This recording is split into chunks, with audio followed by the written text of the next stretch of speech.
Boy, I gotta tell you, so the drive down here from Chicago does not get any more interesting as the years go by. That's one thing I can tell you. But the memories get sweeter, and I mean that in a very real and deep way, especially now that I'm a parent with an almost 6-year-old and a 3-year-old, and I have a sense of what my wife and I do for Zaid and Khalil.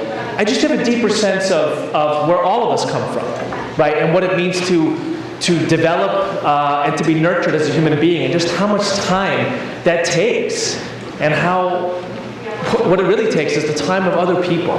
And I look around this room and I think about Willard Broom and John Jordan and others here who gave me an awful lot of time when I was a crazy 17-year-old with a head full of radical spangles, and I am unbelievably grateful to that. Unbelievably grateful to that. There's this beautiful line in the work of Marcel Proust that the true journey of discovery is not in traveling to new landscapes, it's in developing new eyes. And it was here in Champaign-Urbana that I developed new eyes. And I first stepped foot on this campus in the fall of 1993, which is 20 years ago. And I've been a lot of interesting places since. Cape Town, South Africa with Mandela, Dharamsala, India with the Dalai Lama. But the world has never felt as new to me as when I was a first-year student at the University of Illinois in the fall of 1993. There's just something about, I think, being young on a college campus and having blinders fall, having blisters pop, having walls come down. It is a beautiful, beautiful thing, and I experienced it here, and I am deeply and will always be grateful to that. I will never be a billionaire because I run a nonprofit organization and I deal in the world of religion, but if I become a billionaire, my bequest would be to the University of Illinois, with no small amount going to the University YMCA, and not to Oxford, where I got my graduate degree. Right? As fine as an institution as that is, it was this place that provided both an intimate environment and kind of the vastness of a city in one place, and not a few helping hands that helped me, I guess, get on the path to being who I am. So this is, in a lot of ways, part one of a two-part talk. Part two will be given tonight as part of the Illinois Conference on Interfaith Cooperation that Greg and Ross and Masood and some other terrific people in this room are running. So if folks are around for that, please come back. But part one of this is really on the role that I think college campuses ought to play in nurturing a nation of interfaith cooperation. And I want to tell this from a personal vantage point. I want to talk about what this campus did for me in terms of racial and ethnic identity and multiculturalism, and I think what the sector of higher education did for the nation when it comes to multiculturalism. I want to kind of tell that personal journey. It'll probably take 15 or 20 minutes, and then I want to move from that into the role that I think campuses can play similar around the positive engagement of religious diversity. By the way, I don't know if there's a public university that is more advanced in its student leadership of religious diversity and interfaith cooperation than the University of Illinois. That says something, actually more than something, about the kind of work that Ross Wantland and other staff and faculty are doing, but frankly it says the most about the kind of work that Masood and Greg Damhorst have been doing for years and years and years. I want to get to that a little bit later, but I would be remiss if I didn't actually mention it from the beginning, because one of the main reasons that I'm here is to learn more about that work and to be as supportive of it as possible. So I want to congratulate you on the work that you've already done and how you continue to set up the work for students in the future. Okay, day one, yeah.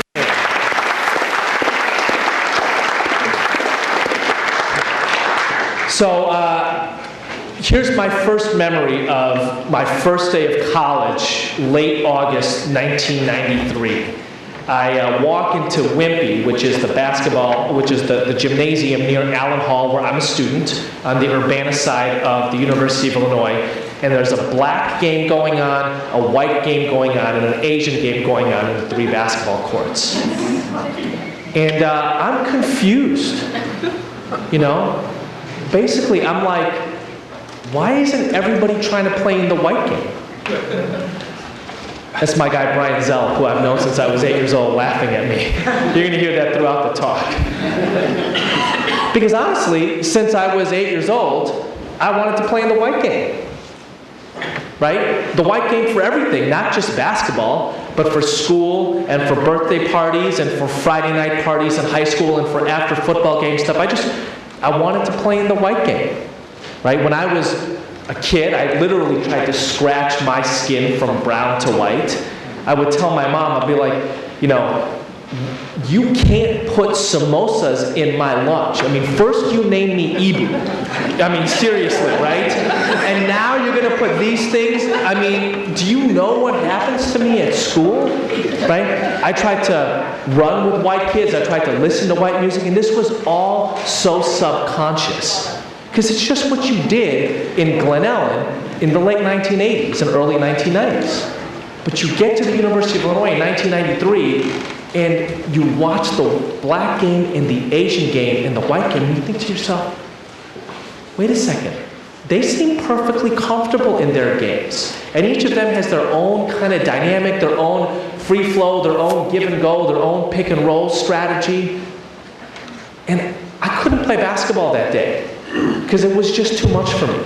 Right? Like, I had literally in front of me the metaphor come to life of I have, for years and years and years, tried to play in the white game. And now I'm in an environment where there are different games. And there's people who choose to play in those different games. And who am I going to be here? So the beautiful thing about a college campus was that there was a conversation around that dynamic.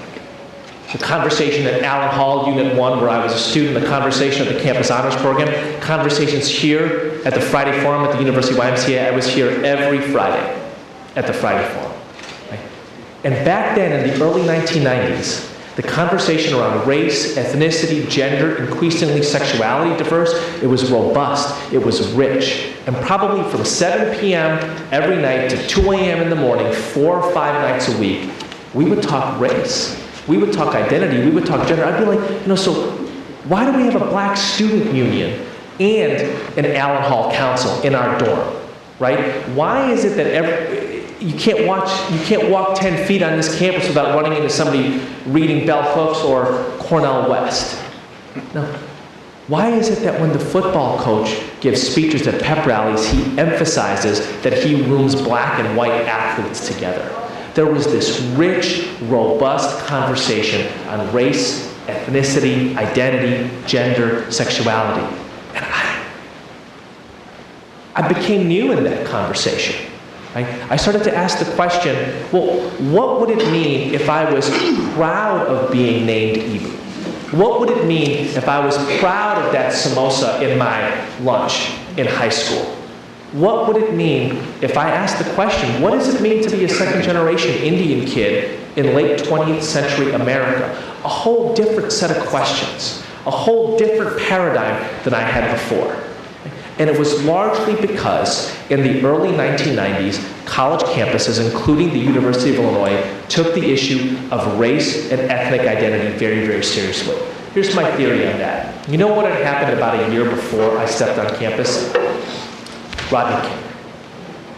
And a combination of that vicious beating caught on video in the pre-iPhone camera and pre-YouTube days, and the results of the trial in Ventura County, where an almost entirely white jury acquitted 4 police officers, and the chaos that ensued as a result of that, showed America that in the early 1990s, race issues hadn't ended with the civil rights movement.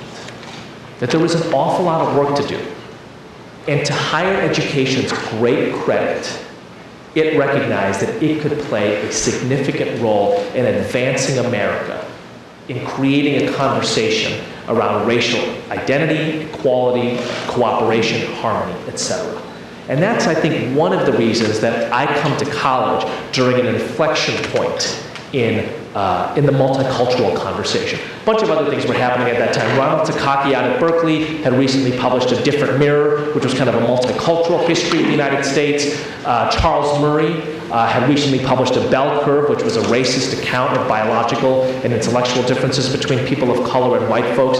There was this kind of confluence of stuff, and what it led to effectively, at least for me personally, was a recognition that the American Project has been made up of people from a variety of backgrounds, contributing who they are from their different racial, ethnic, gender, sexual orientation perspectives, and creating a nation called America.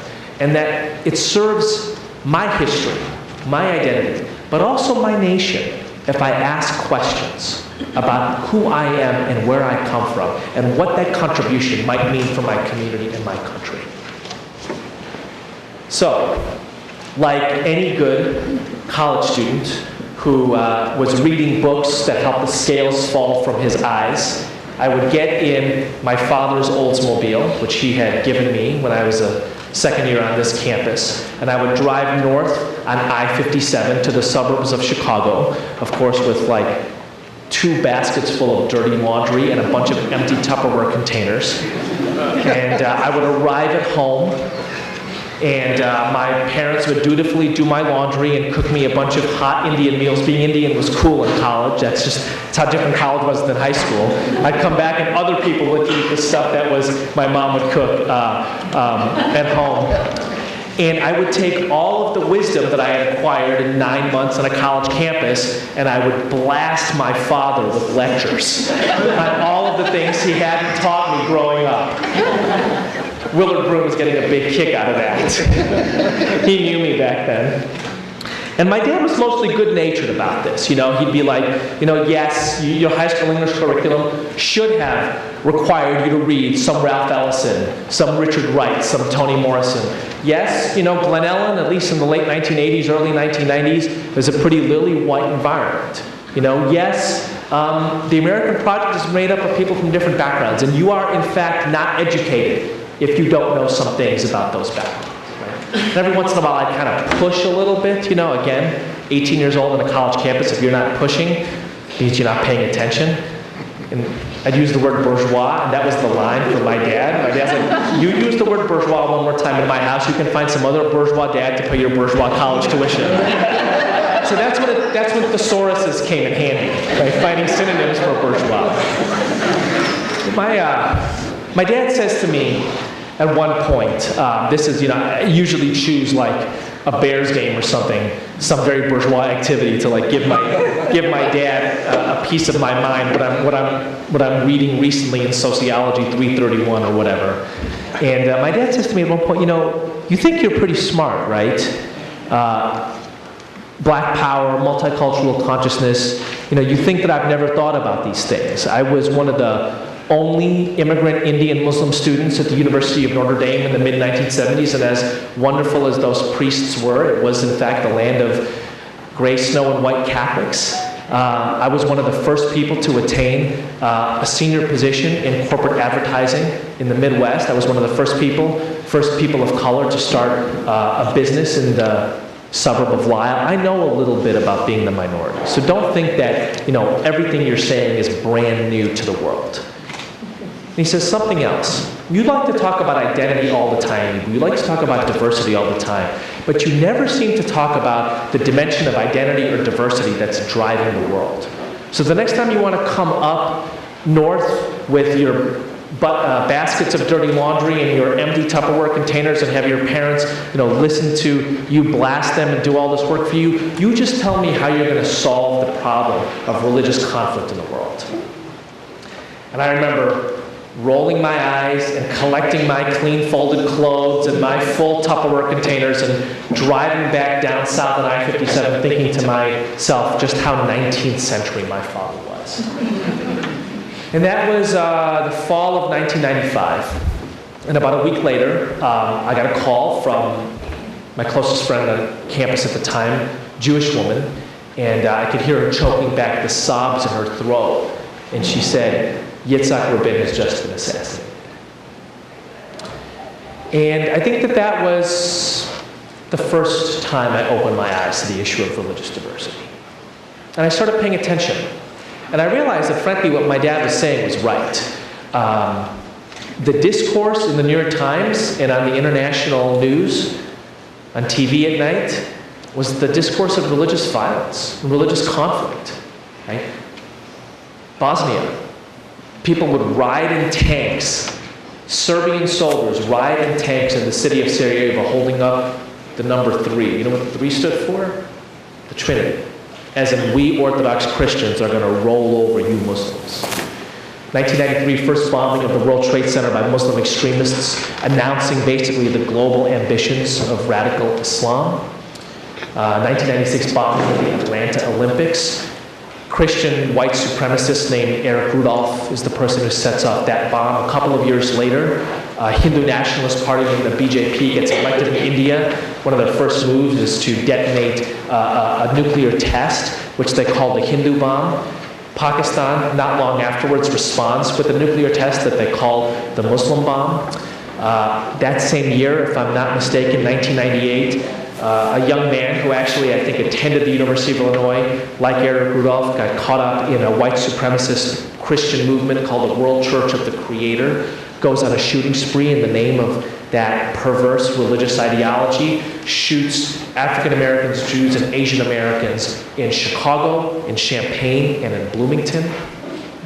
In the mid-1990s, Samuel Huntington, political scientist at Harvard, writes what becomes the second most widely read foreign affairs article in the history of that magazine after the article that defined the containment doctrine for the Cold War. It's called The Clash of Civilizations. Huntington says that the next world order after the fall of the Soviet Union will be defined by people from different religious communities regathering into religious civilizations, and those civilizations being in inevitable conflict. He ends the book by basically saying, the Muslims are coming, Islam has bloody borders, and if the West seeks to win, you better sharpen your sword.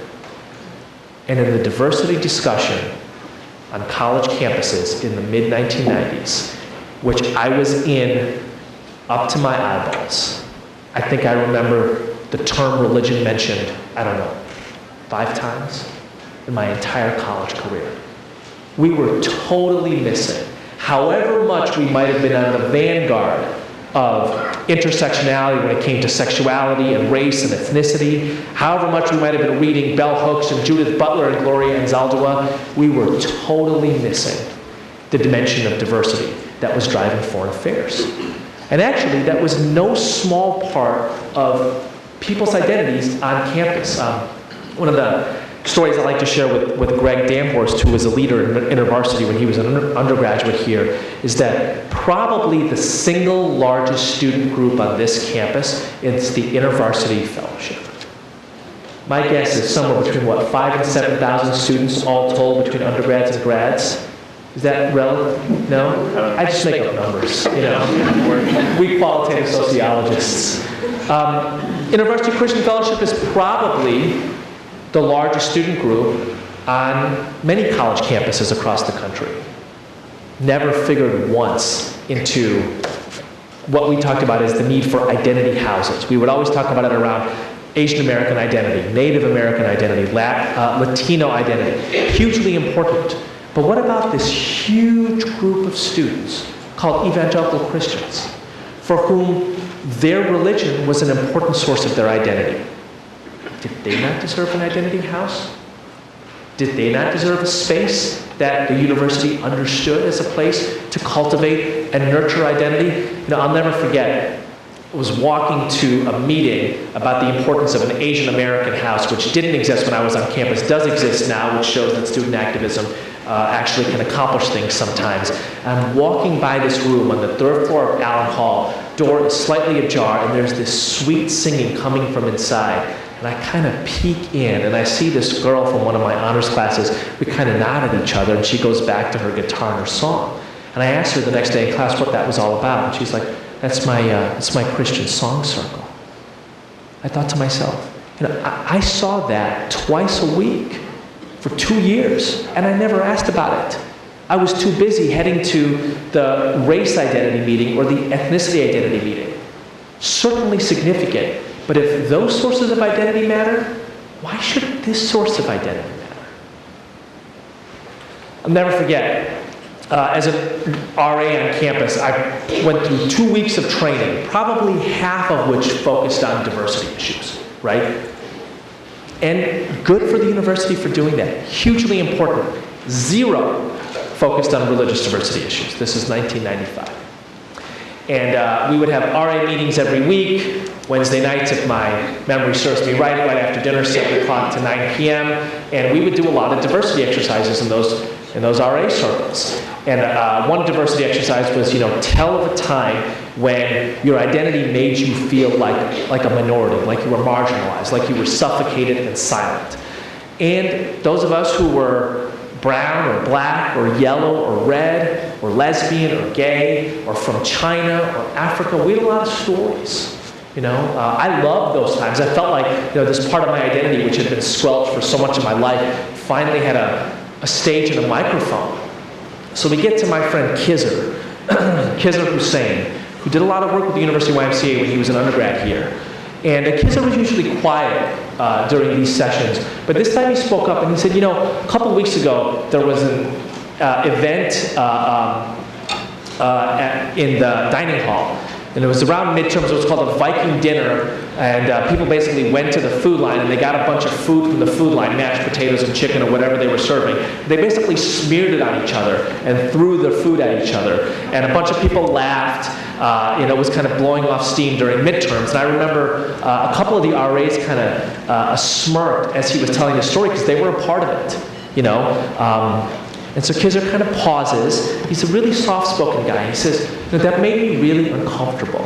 I actually had to take my tray and leave and eat dinner alone in my room because, from where I come from, food is life, and life is from God. And you just don't play around with that. We Muslims just don't play around with that.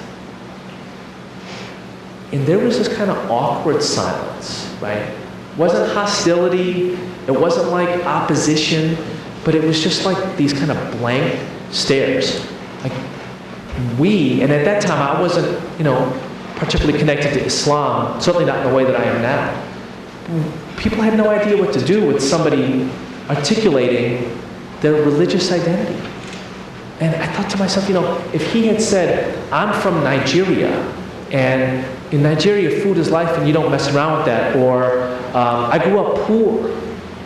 And if you grew up poor, food is life and you don't mess around with that. Folks would have been openly welcoming, openly understanding. But in the articulation of religious identity, blank stares. No training. No radar screen. My dad was right. It was, in many ways, religious identity issues and religious diversity issues that were driving the headlines in the 1990s. And if you look back at the 1990s, those headlines add up to a story of religious conflict. But it was also a key part of the lives of students, of staff and faculty, right? And again, not talked about.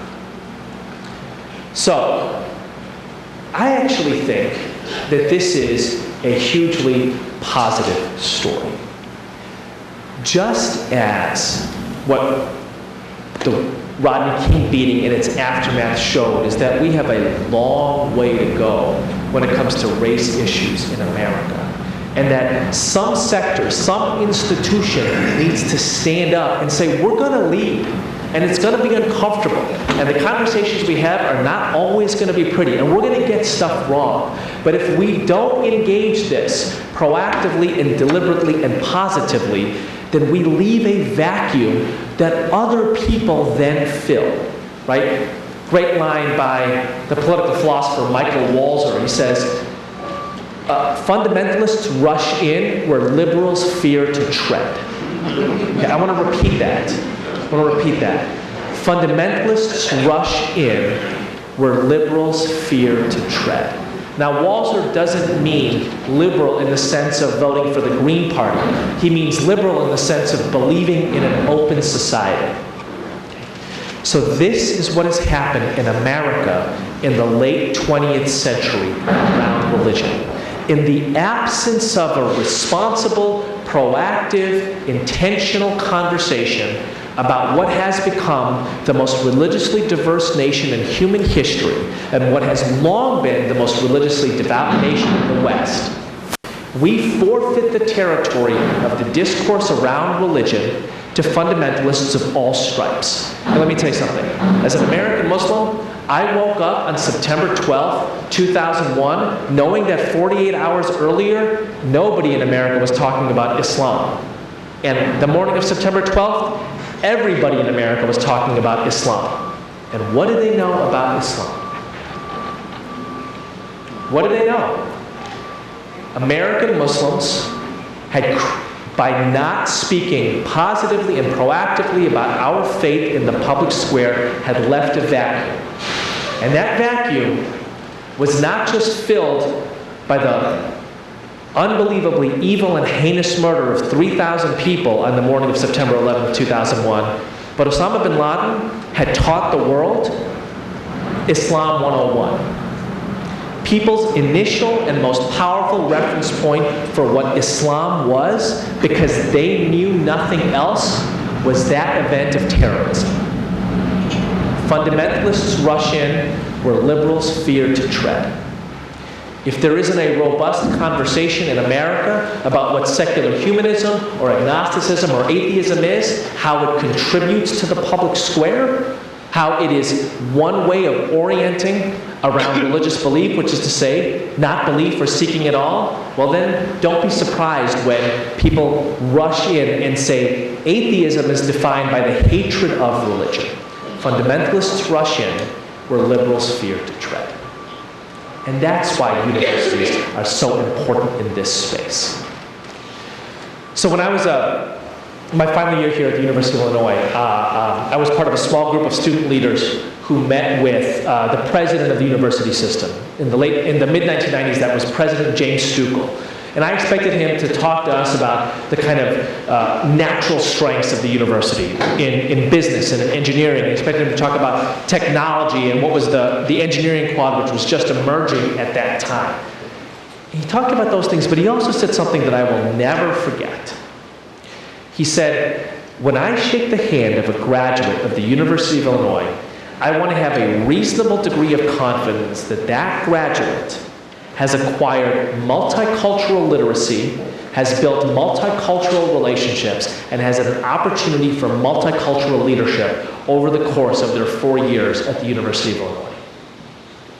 When I think back to my time at this university, that's precisely what happened to me. Because the university experience for an undergraduate, from soup to nuts, from the time you stepped foot into freshman orientation, to your Sociology 100 class, to the pep rally that the football coach spoke at, to Jesse Jackson and Maya Angelou and Henry Louis Gates Jr. being major keynote speakers in the Millercom series at this campus, it was a rich and robust conversation about race and ethnic diversity. I had built those multicultural relationships. I had acquired that multicultural literacy. I had chances to lead student groups that were diverse by race and ethnicity. Really the first chances that I'd had in my life. And I think to myself, what if we advanced the diversity conversation one notch on college campuses? What if we had an expectation that our students, when they graduate, when they walk across that stage, when you shake their hands, you have a sense that they have acquired interfaith literacy, they have built interfaith relationships, and that they've had opportunities for interfaith leadership. What do I mean by that? That means that, to put it bluntly, people know more about my religion than September 11th. Okay? And I got to tell you, I wish this wasn't true, but an awful lot about what I knew about black people growing up in the western suburbs of Chicago in the 1980s was what I saw in the evening news. Well, that's what it is when it comes to Muslims today. Why should you expect people who step foot on this campus, from Rantoul or Waukegan, to know something about the religion of a fifth of humankind, 1.5 billion people, other than what they see on the evening news? And isn't part of a university education, isn't part of what it means to be an educated person, to have an appreciative knowledge of the great religious traditions on the planet, including secular humanism? Just like I read Toni Morrison and Ralph Ellison and Richard Wright when I stepped foot on this campus, what would it look like for there to be an educational expectation that your students had read something of the Matnawi by Rumi, something of the Bhagavad Gita, some appreciative knowledge of different religious traditions, have some sense that different religious communities have made significant contributions to the American project, just as we in the 1990s got a sense that different racial and ethnic communities had done the same thing. That there are 230 Catholic colleges in this country, 600 Catholic hospitals, 7,000 grade schools and high schools. Urban school districts are unimaginable without the help and support of those Catholic schools in cities like Philadelphia, New York, LA, Chicago. Right? There are tens, if not hundreds of thousands of students in those Catholic school systems, at least 50% of whom are not Catholic. Part of the reason I know that is because that's where my kids go to school. The significant contributions, everything from culture to social capital to moral discourse, that is offered by the diverse religious communities in America. Sociologist Robert Putnam at Harvard says it's about 50% of American social capital that religious communities provide. What would it look like for there to be an expectation that a University of Illinois graduate has some sense of that? That when you shake their hand at graduation and you ask them, tell me something you appreciate about Buddhism, they'd be able to tell you about the Bodhisattva archetype, or tell you of their admiration of Thich Nhat Hanh, or tell you of their reading of the Dalai Lama's most recent book. I mean, I think that part of being called an educated person in the 21st century is something of that knowledge. So how do you get there? How does a university make this a part of its priority, a part of the water of its institution? So part of the way that I think about this is you set a high aspiration and you measure where you're at. And part of what's happened in American higher education over the last 20 years is that process of clear aspiration setting. We want to make sure that X percentage of our students graduate across populations. We want to make sure that Y percent of our female students in the engineering program take these types of leadership positions. You set high aspirations on concrete things and you measure where you're at. Universities these days are very, very good at measuring around race, ethnicity, increasingly sexuality, right? What do people know about these? What are their various attitudes on those things? What are their relationships? What's their knowledge base? What would it look like for a university to set the same kind of aspiration around interfaith engagement and have a sense of measuring where they're at and then creating a strategy that gets from here to there? I want to tell you what I think this means for the culture. I want to tell it to you in the form of this story. January 2009, I wake up and I realize that I probably know, 40 people in the White House. And it's not because I'm that cool or that smart. It's because I went to college in the 1990s. I went to college at an inflection point in the multicultural movement. I went to college when universities like Illinois were saying, we want our students to graduate with multicultural literacy, to have multicultural relationships, to build multicultural leadership. And it's not just because it's going to improve the learning environment and civic culture on our campus. It's because we will bequeath that as a gift to the nation. And that's what my generation did. We went off to Hollywood and hedge funds, and we brought our race and ethnicity consciousness into those environments. You know, I used to watch a lot of ESPN. Now that I have a 6 and a 3-year-old, I watch an awful lot of Nickelodeon Jr. I gotta tell you something. I think I remember like a single person of color cartoon character when I was 5 years old in the early mid-1980s. Now, probably 3/4 of the shows on Nickelodeon Jr. have lead protagonists that are people of color. Little Bill, Dora, Diego, the list goes on and on and on. Like my kids, just as a result of living and growing up in middle-class America, are having a multicultural experience. This says nothing about the diversity of the neighborhood we live in or the schools that they go to, right? It just says that our culture has become dramatically more representative of our nation's diversity. Why? Well, it's my generation who are writing those shows.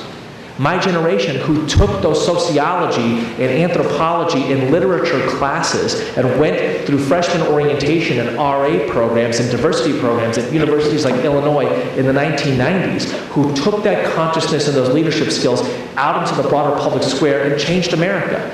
And when we had a chance to do it at the highest level of American life, which is to say be involved in a presidential campaign and a presidential administration, we jumped at the chance.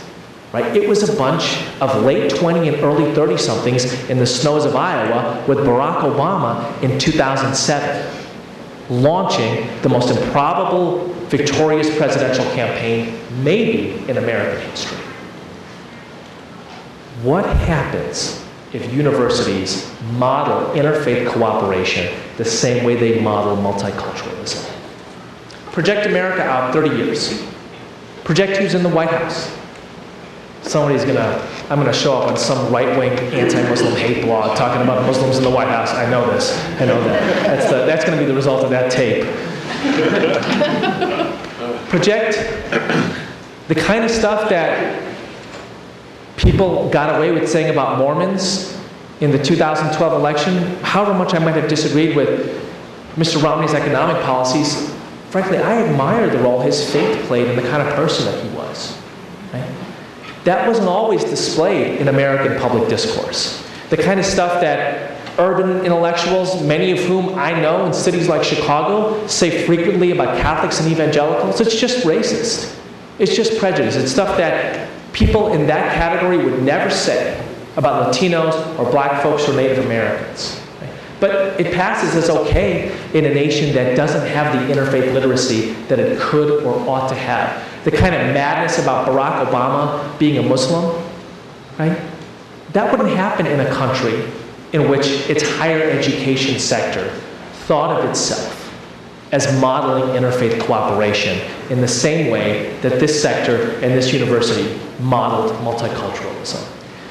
My organization, Interfaith Youth Corps, we work only with higher education, only with college students, because when Greg Danforth leads a hospital system, and he knows now, as somebody in his early 20s, that the most inspiring interfaith engagement happening at a prosaic level in America at any given minute is a Muslim doctor and a Jewish doctor saving the life of a Catholic patient, and there's probably 1,000 of those operations taking place in our nation right now, and the story is never told. When he's CEO of a hospital system, he will tell those stories. He will recognize just how important it is for America to know that narrative. Right? When Masood is leading Interfaith Youth Corps, taking over my position, you want to do it next year, by the way? He'll go even beyond where we've gone currently. He'll think to himself, what if college campuses had partnerships with high schools and grade schools in their communities? And interfaith literacy went from being a vanguard initiative at the college campus level to part of the mainstream and water of American life at the grade school and high school level. I love college campuses because of the role they play as a launching pad, the role they play as an incubator, the role they play as micro and model civil societies, but more than anything else, because of the role they play in inspiring and launching young people like Masood and Greg. I am one of those young people. I'm proud to be back here, and I want to thank you for your attention.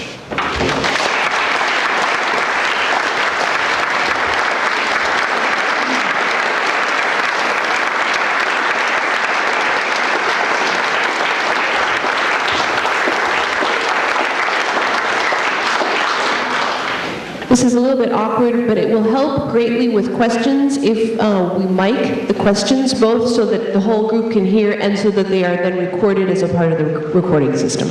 So, Eboo, as you acknowledge questions, I will get the microphone to you. Great.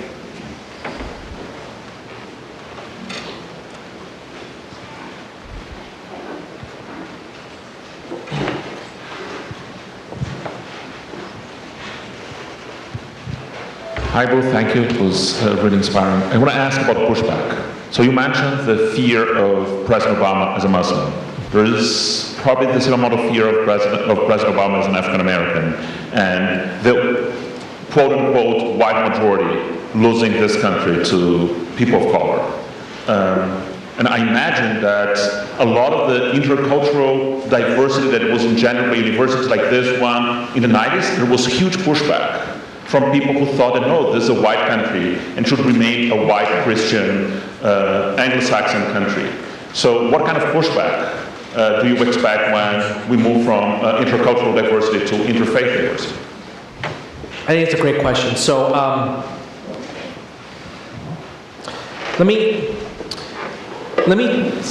there are a million ways to take that question.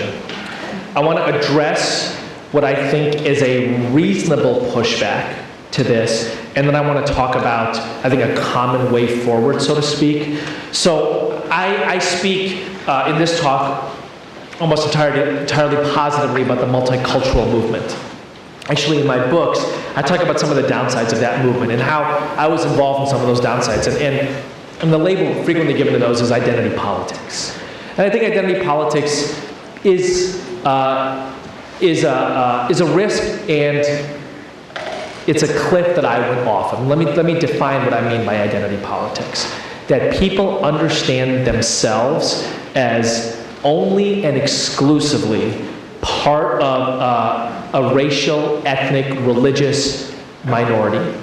Only and exclusively, right? I want to make that clear. So in other words, the Asian American hyphen, the American part is left out in the identity politics kind of paradigm.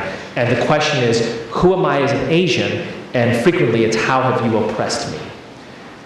And I don't think you can build a nation like that.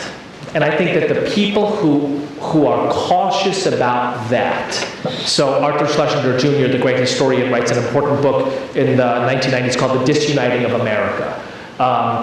Another important book, the author is failing me right now, it'll come back to me, a book called Post-Ethnic in the 1990s. And what these were books that said American cultural diversity is hugely important. It has too often been left out of the picture. It ought to be included in the picture, but we are not simply a neutral land of separate and squabbling racial and ethnic groups. We are a single united nation, and the question in a single united nation ought to be threefold. One is, who am I? Two is, how do I relate to you? And three is, what do we do together? I'm going to repeat those. Who am I? How do I relate to you? What do we do together? Not, who am I? How have you oppressed me? How can I accentuate my oppositional identity?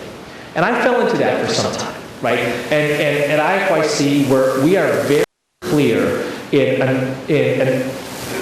integrating ourselves and grounding ourselves in the narrative of a nation that is both many and one, to borrow the great term from Martin Marty, right? So I would say we come out of, and I'm being very geeky here, we come out of the political philosophy of folks like Martin Marty, Michael Walzer, Arthur Schlesinger Jr., which embraces both diversity and seeks a common life. Great line by Michael Walzer.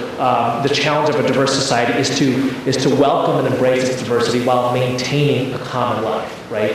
And I think that the challenge of a constituent community within that diversity, Asian Americans, African Americans, Jewish Americans, Muslim Americans, is to maintain their difference, but contribute to a common life, right? So, and I come to that, actually in my years after college. I come to that by reading a lot of Martin Luther King Jr. and reading a lot of James Baldwin, and recognizing that people who had experienced the business end of the police baton and the whip of the slave master in Alabama had looked to America and said, this is still the promised land.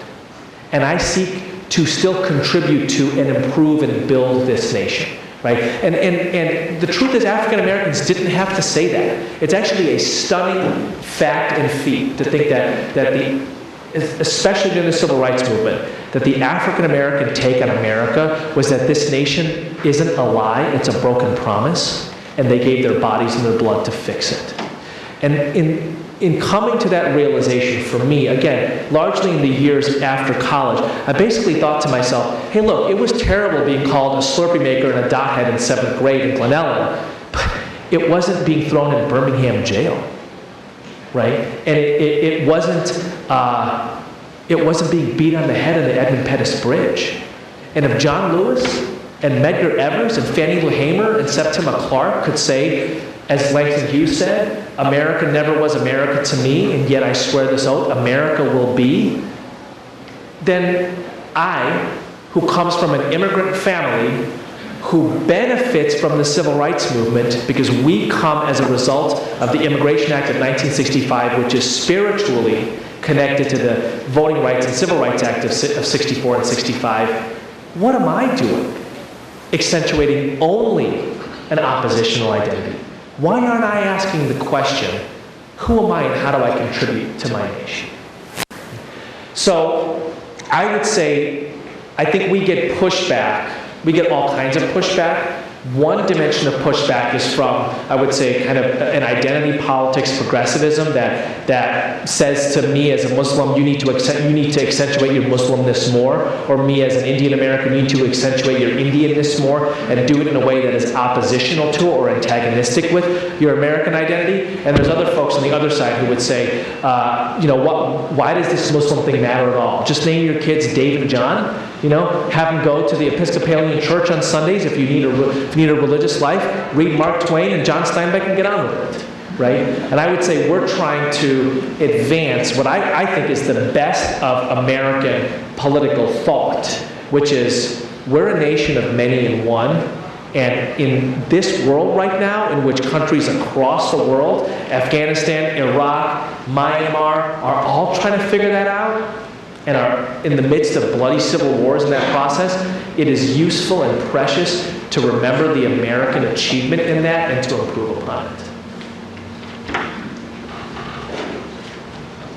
I'm challenged by what you say because I think there's an institutional mindset at this university that's very self-conscious of it being a state university. And the whole tradition of separation of church and state makes it easy to have an intercultural platform, not as easy historically to have an interfaith platform. So I guess I'd be interested in your comments around that dynamic. Yeah. So thank you for that, Willard. By the way, an awful lot of the leadership programs I was involved in when I was a student here were under the aegis of Willard Broom. So I'm grateful to you for that, and I'm grateful to you for being here today. So public land-grant universities, both as a result, I think, of the Moral Land Grant Act in the mid-late 19th century, right, 1865 or whereabouts, if my memory serves me correctly, and as a result of a number of documents which have come out since then. The Truman Commission on Higher Education, over and over again, the democratic nature of a public university is affirmed, meaning that it's a laboratory for democracy and it's a strengthener of democracy, right? And I don't know if there's a more important dynamic in America today than the fact that we are the world's most religiously diverse nation and the most in the West at a time of global religious conflict. And that plays out in our public and political life, not to mention our semi-public lives, meaning college dorm rooms all the time. Right? And basically, if responsible institutions like public universities do not engage that issue, you simply forfeit it to other people. It's just that simple. And in my view, that is being remiss in the democratic mission of a public university. Let me get to the church-state issue here briefly, which is that the Supreme Court has affirmed over and over again that teaching about religion is not only perfectly legal, but important and necessary in public educational environments. And of course, universities are not, their educational programs are not regulated in nearly the same kind of way as grade schools and high schools, as it should be. The academic freedom is a core value of a university in a way that it's not in the same way in a grade school or a high school. So you are perfectly within your legal means to do this. Now, does that mean the university can appoint, can pay chaplains who do pastoral care and proselytize? I'm not sure. But does it mean that a university can involve in freshman orientation and RA training and in the core curriculum appreciative knowledge of different religious communities, an understanding of the intellectual heritage of the great religious traditions around the world that are all located in America and, dare I say, on this campus? I think that is 100% correct. I'll tell you a quick story to kind of accentuate this. So I was actually at Florida State University, 5 years ago, speaking to their higher education students, so students who are going to go on to be one day Willard Broom, right? Senior people in student affairs departments. And I'm talking about the importance of them having fluency in religious diversity and engagement in interfaith cooperation and leadership. And one of these students raises his hand and is like, we don't talk about religion here. And I lost it. I mean, usually, like, my job is to play the Muslim Mr. Rogers. I'm like calm and collected. I make people feel comfortable, But I lost it because I'm in like Tallahassee, Florida, and I can't get religion off the radio dial in my rental car or off the TV in my hotel room. And none of it is particularly pretty religion. None of it is appreciative. None of it is oppositional. It is antagonistic. It is anti many things. And I'm literally thinking to myself, you here at Florida State University are saying you don't want to talk about religion, right, in this higher ed class, but all around you, other people are talking about religion. That just means you're just not part of the conversation. John. Eboo, I believe in everything you're doing and everything you've said here today, but I want to do a little pushback. All right. Around two words that you've used and put them in a larger context that I think you might agree with. One is identity and one is appreciation. In the 60s, some of us, black and white and other, were working to try to integrate and improve the experience of black people in particular in higher education. And there were publications and conferences held around the theme that basically boiled down to this: identity and participation. Because for people to fully participate and equally participate, they need to have a strong sense of their own identity, not in some of the negative ways you said. But at that point, and I think probably forever, we're always working on our own identity as well as trying to learn about the other. In fact, it's inductive, it's interactive. So I would like to argue for both identity and participation from that experience of the 60s. And on appreciation, and then I'll shut up. Here in the early 90s, I think just before you came, Dan Perino, who you may have known, but who was a beloved figure for many years up until quite recently, had a former dean of students and other positions, led a study process in the early 90s about all this multicultural diversity that you're talking about. And we came up in that committee with a formula that I have continued to use, and I think that everything you're doing probably reflects. But it's a three-part piece. Not just appreciation, which I'm sure, is very central, but we came up with the words awareness, appreciation, and respect. That if you go through those stages and you engage in those dynamics, then you will reach perhaps some of what you're after here. And I think it's probably what you do in your work. Thank you. Great, thank you for that, Joe. So I think what we're defining terms here, which I think is very useful. So what I was pushing back against, if you will, was identity politics, which I define as the development of hyper-antagonistic and oppositional identities, which basically ask the question, who am I and how have you oppressed me? And again, having been through that period, it did something for me developmentally, no doubt, right?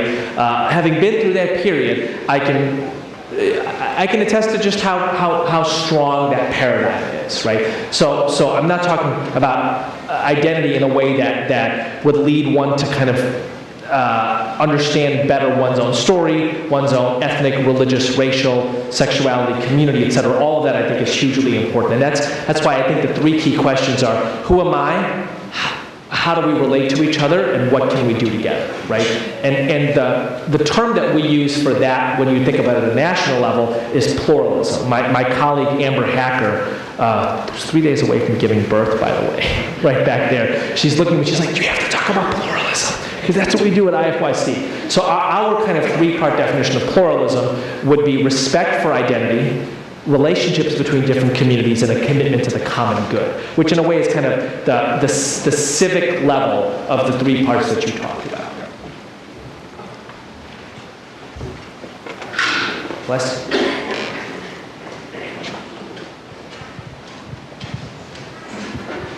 Hi. We had a speaker come. I wish it sounded like Braversman. Came here and he said it was difficult for universities to talk about the Arab-Israeli conflict and faith issues because they're afraid of losing money. How do you see this problem? So, I think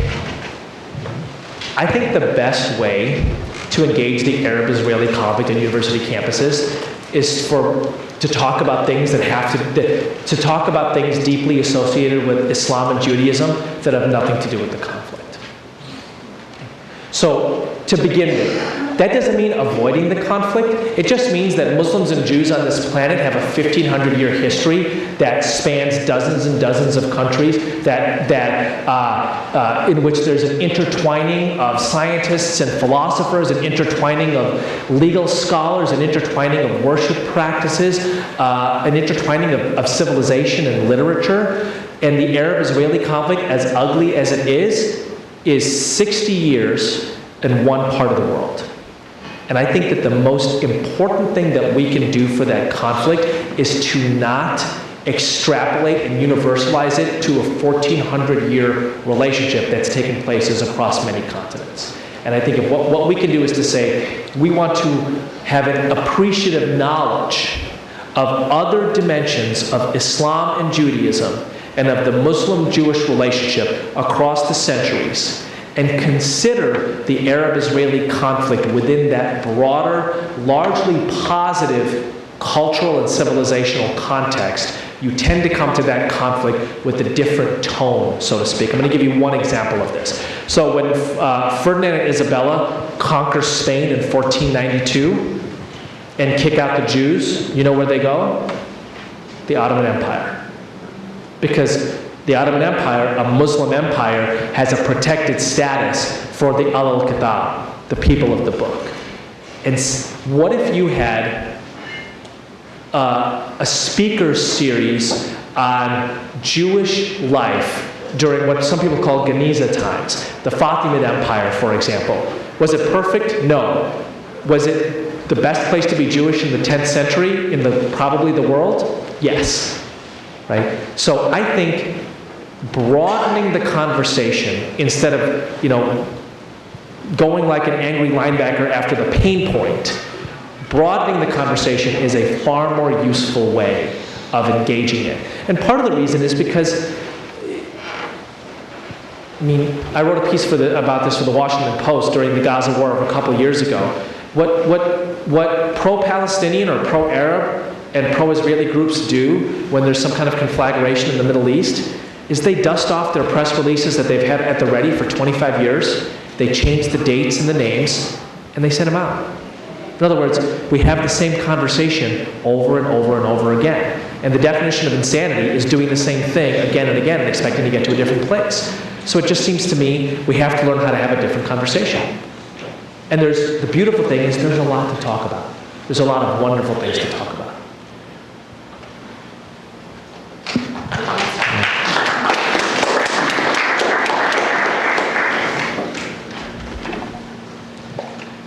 I had a question. You had mentioned when you were in Florida about some of the radio stations and TV shows you were listening to. And I guess my question is, when you have, in America, you have evangelical Christians forming a huge part of the population, and you have many evangelical Christians, and as well as other sincere Muslims or Hindus or people of other faith, as well as secularists or atheist agnostics, which view interfaith dialogue rather negatively.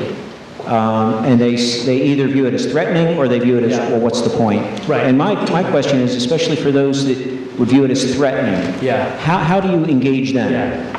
What a great question. And I think Reverend Barnes back there is, I think he kind of sharpened and focused in because he's about to launch the Interfaith Alliance here in Champaign County. And I sure hope, Reverend Barnes, that your new group is able to connect with what Masood and Greg and what others have done here on campus and what Ross has done as a staff person here with Interfaith in Action. So thank you for that question. So I would say the first thing to do is to clarify what is meant by interfaith cooperation. Right now, if you were to ask the random educated person on the street what interfaith cooperation is, out of 10 people, I think 4 people would give you a blank stare, and the other 6 answers you get would be different. They would each be different, right? Some people think interfaith cooperation is the acceptance of all religions. Some people think interfaith cooperation is the criticism of all religions towards some kind of enlightened secular humanism. Some people think interfaith cooperation is a spiritual stance about everybody going to heaven. So I think the first thing, and you know, frankly, given all of these different and in some ways opposing definitions of interfaith cooperation, and I have stories to tell you about like how somebody will say to me, "Oh, I'm so glad you're involved in interfaith work. We're finally going to win this thing in the Palestinian struggle." Or, "I'm so glad you're involved in interfaith work. Israel is going to spread to Judea and Samaria." And I'm like, you do realize that you're saying the exact opposite thing about the same term, right? That's where we are in a way in the movement, which is that there's core disagreement about what the term means. So the only thing we can do at IFYC is to define what we think it means. And here's what we think it means. Interfaith cooperation is the positive engagement of religious diversity in a way that leads to better understanding and cooperation. So what is clear about that is that there is not a spiritual stance taken. This is not about us telling you that you have to believe all people are going to heaven. Okay? There is not a political stance taken. This isn't pro-Palestinian or pro-Israeli or anything along those lines. This is about positive civic relationships in the public square between communities who orient around religion differently, including secular humanists. And the more we clarify that, the more that we find that people across the spectrum are happy to work with us. Now, all of them, frankly, are left half full because progressives want you to take political stances on their issues, and conservatives want you to take political stances on their issues. And the hilarious thing to me is like the kind of steam coming out of the ears, self-righteousness that I encounter on a daily basis. Like, how can you say you run an interfaith organization and allow secular humanists in? Right? And somebody else will say, well, how can you say you run an interfaith organization and not criticize religion in a way that leads to secular enlightenment? And we say, and so both of those people are left half full. And the pro-Palestinian and pro-Israeli people are left half full. And the pro-gun and anti-gun people are left half full, which frankly is precisely why we are effective. Okay? And I want to say this very, very clearly. In a diverse democracy, people are going to have deep disagreements on a range of things. That is the definition of diversity. The definition of diversity is people who you have deep disagreements with.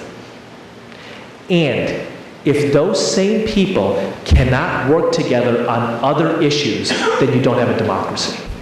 And what we do at IFYC and what we think interfaith work is about is creating the space for people who have deep and fundamental differences in some of the most important issues of the time, from abortion to gay marriage to salvation, to come together and have positive relationships on other matters. Are we telling them that they have to give up their view on abortion? No. We're just telling them that their different views on abortion shouldn't mean that they can't have a positive conversation about building houses with Habitat for Humanity.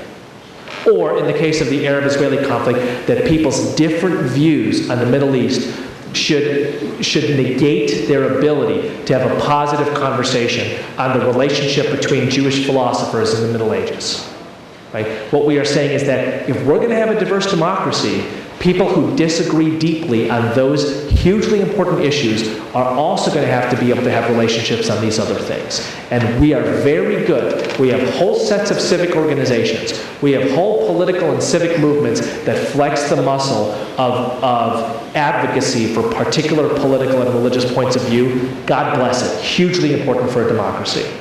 But if we don't also have the civic infrastructure for people who have different views to have powerful and positive relationships, we lose a single nation.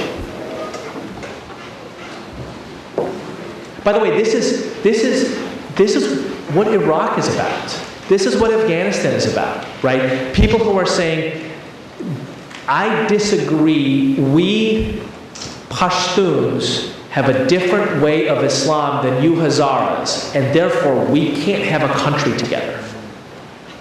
I just want to point out, the American achievement in this is stunning. The most religiously diverse nation on the planet, with diaspora groups of all of the religious communities that are fighting elsewhere on the planet, literally in this room. And we don't shed blood over religious difference. That is no small thing. Right? A couple of other questions?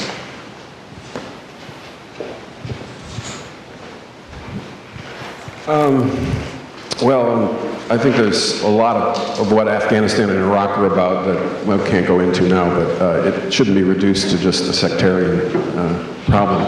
But I was struck earlier by the hedge funds to Hollywood, and the idea of diversity in the corporation, I guess, is kind of where that is. And I'm entirely uncomfortable with that because I don't, it leaves out another dimension. And I don't know if that's clear, but I wanted you to talk about that part of it. Well, maybe something to capture it is we have a Muslim who's going to be giving the commencement address here at the U of I, and I think he might be the first one to do that, and also the first one to be on the Board of Trustees. But he has absolutely abhorrent record in the community oppressing Congolese workers at his plant and others. And I just, I'm the secular humanist in the pot, and the class dimension and the economic justice that we've heard a lot about in the series is an important dimension. And I'm sorry to be so awkward. No, I don't. I think. Thank you for bringing the issue up, and I thank you for pointing out that I have largely ignored class issues in my talk. I have, and it's an important absence to be pointed out.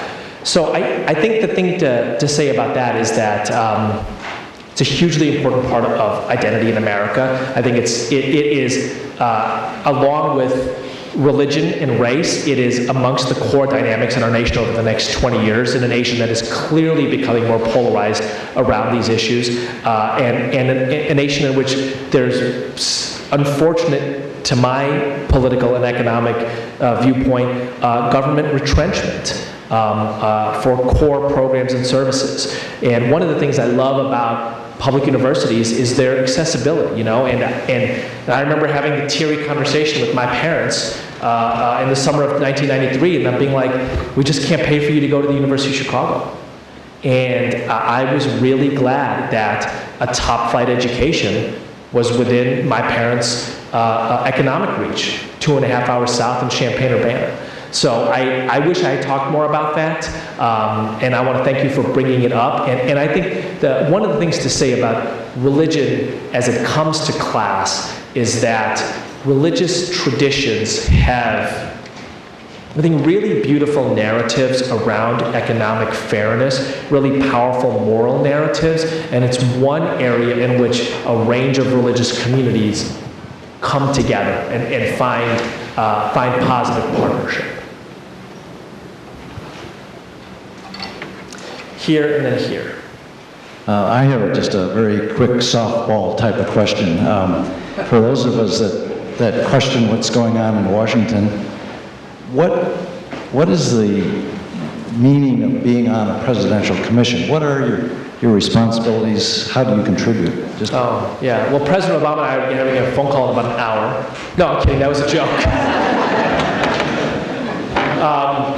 So, when I first got on a presidential commission, people would I'd be in India, I kid you not, I did a State Department speaking tour in India, and somebody would hand me a letter and say, will you make sure the president receives this message? And I'm like, well, no. The last time I was in the 10,000 person line to get a half-second shake of the hand with President Obama, they said you couldn't hand him anything. So, no, in most cases, it doesn't mean much, frankly. There are probably 1,000 different presidential commissions in D.C. Some of them mean something. If you're on the Board of Economic Advisors, it means something. I think the reason that the commission that I was on, which was the Faith Council, had any kind of media play was because it was controversial in the Bush administration. So it's one of the 5 councils that if you follow the news, you might have heard about, but that frankly doesn't make it any more important, right? So we had a 30-minute meeting with the president at the beginning of our term in the Oval Office, which was great, and we had a 30-minute meeting at the end of our term, which was a year long, in the Roosevelt Room, which was great. And I have told those stories ad nauseum, and for the rest of my life I will tell those stories about how the president looked me right in the eye, me and the other 30 people in the room right in the eye. I would say for us, the single biggest thing that came out of my participation in the Faith Council was we got written into the recommendations, and there's, in any given day, there's 1,000 different recommendation books floating around Washington, right? But we got written into the recommendation book that the White House, the government ought to strengthen and scale interfaith programs on 500 college campuses. And because I run an interfaith organization, we could actually do something about that. So we partnered with the White House Faith Office in a program called the President's Interfaith Campus Challenge, which has had about a participation of about 500 campuses, including University of Illinois. And Greg and Masood and others from here come to those convenings, which are hosted by the White House. And Valerie Jarrett will speak at those, and Arnie Duncan will speak at those. So we actually got a program out of my participation in the Faith Council, but that's largely because we have a 35-person organization with a $4 million budget who had effectively the kind of organizational muscle to advance a recommendation and then to basically be the back office in terms of running the program. Yes, sir. I have a tough question for you. I welcome your message. There's been a huge upsurge in these fringe hate groups. The Southern Poverty League Center says something like a 63% increase in the number of hate groups in the last year or two. There's been a big upsurge nationwide. How do you reach these people on the fringes? I mean, many of them have a religious core. I mean, even the Ku Klux Klan, they thought of themselves as a religious group. I think finally Islam has this same problem, incidentally, but within the U.S. context. How do you reach them? Yeah, so I think that's a great question. So let me begin by saying this, and forgive the economic metaphor that I'm going to use here, but if I was in the private sector, I would say buy interfaith, right? The way people are saying right now, buy green, buy companies that engage in the green economy because it's only going to grow over the next 30 years. I think the interfaith civil society sector is going to grow dramatically over the next 30 years. And one of the niche areas that's going to grow is how do you deal with extremist groups?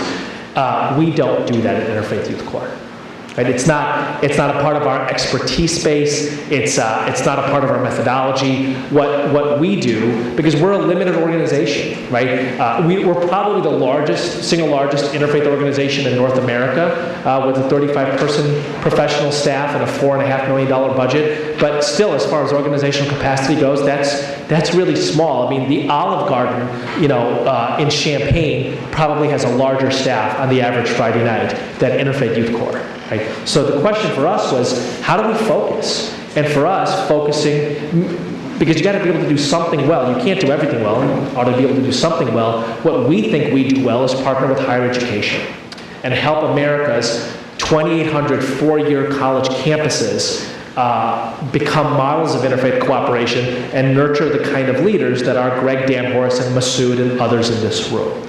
That's what we do. I think another organization or other organizations have to step up and do other kinds of work. By the way, as the director of a nonprofit organization, probably the single most common comment that I will get is somebody standing up and saying, we really need an interfaith organization in Brazil, and you ought to do that. And I'm like, that's such a great idea. You ought to do that. Like, don't tell me what to do. My plate is full.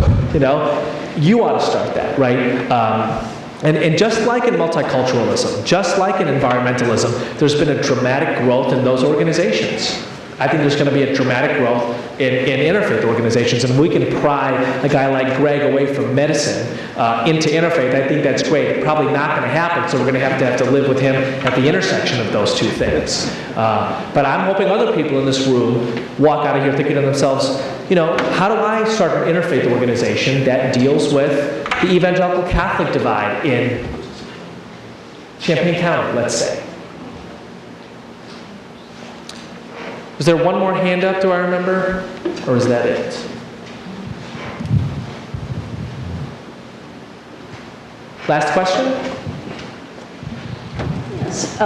In putting together a conference of your people that are coming to Decatur, I ran into some problems with some faculty who thought that they could not promote a religious group.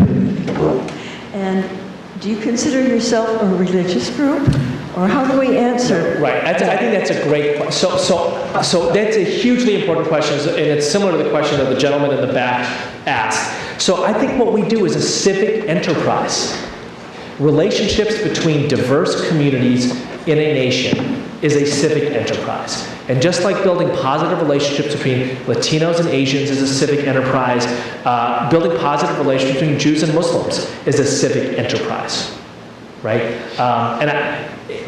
That doesn't mean that there aren't, people say this to me all the time. They're like, man, this is such a great idea, but religious diversity, it's just so hard. And I'm like, and race is easy? And sexuality is easy? No, those things are really hard also. It's just that we recognize as a society that if you don't take them on, if the good guys, good people, don't engage them, the only people who will are the bad people. Very seriously, right? Fundamentalists rush in where liberals fear to tread. If we don't positively and proactively engage the very real dynamic of America's religious diversity, we simply let the Islamophobes and the anti-Mormon folks and the anti-evangelicals and the aggressive atheists and the anti-secular folks, and there are plenty of them, and they are not shy, and now they have the internet at their availability to do that. So as uncomfortable as it might be, I don't think that there is, I think that not engaging this issue is simply a matter of civic irresponsibility, especially in a post 9/11 climate. Right? I'm going to give you like a close to home example of this. Right? By the way, this is what my second book, Sacred Ground, is basically about this. It's about what it means for America to engage religious diversity. So my wife has a couple teenage nephews in the suburbs of Houston, kind of the Naperville of Houston is where they live. And one of them, Sahil, says to me one day, pizza day is the worst day at school.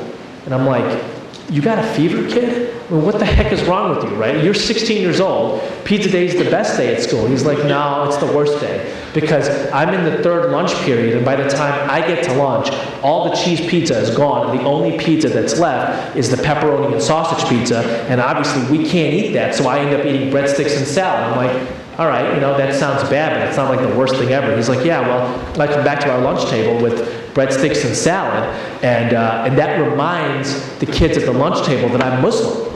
right? Because they're all eating pepperoni and sausage pizza, so it's kind of salient again that I'm Muslim. And so I spent the rest of the week being called terrorist and Osama bin Laden and Muslim extremist. And I spend the rest of the week getting pushed around in the playground. And I'm like, do the teachers see this? And he's like, they're not blind. Yeah, they see it. I'm like, do they do anything? And he's like, not really. And I think to myself, you know what? When I was called Slurpee Maker as a kid, teachers didn't do anything, but I bet you they do now, right? Because I bet you, frankly, prejudice against Asian Americans has hit the cultural radar screen of American education. And so teachers are on the lookout for it and are aware of it. And they're like, hey, no way. We don't do that here. Right? But the issue of religious prejudice isn't quite on the radar screen. This is a great, for me, prosaic example of if responsible institutions like public schools don't have some kind of a radar screen for this, it just means that everywhere from the bullies to the fundamentalists rush in and win. Right? I'm not saying it's easy. I'm just saying we got to do it. Thank you. If people are interested in books, I'll be back next time.